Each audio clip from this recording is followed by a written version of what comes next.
All right, 2 Kings 17. Let's call this week's set of lessons purpose, because each of these chapters is going to talk about the decline of both Israel and Judah, and in a lot of ways how it seems to relate back to something we talked about from the very beginnings of these lessons in Genesis, purpose, and how purpose can actually help us to maintain a stable course in life. In particular, Israel is going to help us understand that on a national scale, as this chapter is going to give us the story of their eviction and deportation into exile. And it's going to likewise say that Judah is not too far behind because they are on the same path. And finally, it's going to tell us the story of those who were brought in to replace them in the land, who likewise made the same mistake. That is essentially fixating so much on what they had planned to do that they lost track of whether or not what they planned or wanted to do had anything to do with their actual purpose in the land of Israel. But starting out is going to basically describe the facts leading up to exile under their last king,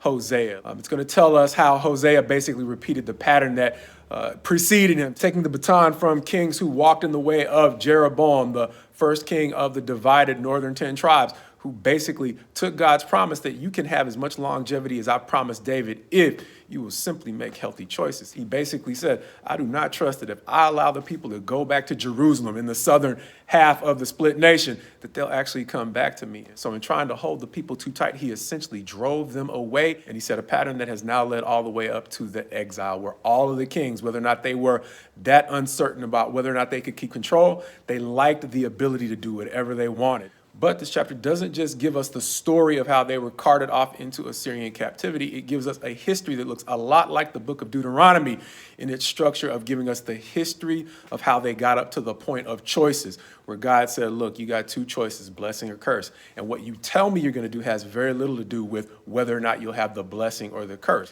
It's much like I can say, I want to be successful, but whether or not I actually succeed has everything to do with whether or not I make the kind of choices that produce success. And so that is basically what the choices over blessings and curses were at the end of the book of Deuteronomy. And the history that he's giving here in chapter 17, in much the same way, lays out the way that whatever they said they wanted in the way of success meant nothing if they were not willing to follow through with the kinds of choices that produce success. And so that's the history that God is laying out here, laying out the way in which they consistently made choices that produced failure. Thus, they're now being evicted. The northern 10 tribes, however, are going to have their territory resettled. And what's going to happen is the people who were brought in by the Assyrians to settle the land are going to do the same thing that the children of Israel did. They're going to do whatever they want. They got their own plans. And like the rest of us, they're going to try to work those plans to make their dreams come true. However, they are not going to respect the fact that this land has been designated for a purpose. And the word is going to say that lions are going to be sent in by God to remind them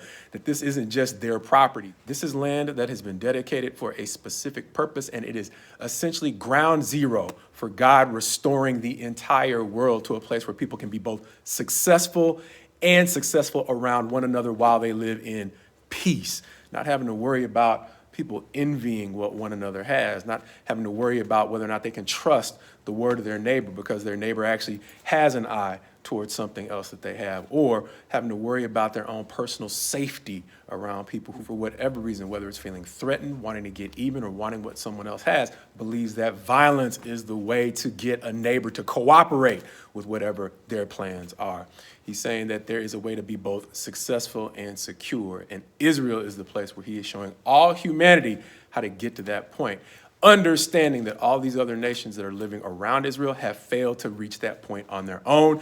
He sees the new inhabitants walking the same path, and so the lions are the reminder that this is a place where your plans are welcomed insofar as they fit with the purpose that God has for this particular piece of territory. And so now we have an example of how the Canaanites failed to fit their plans within this purpose that God had for this particular territory.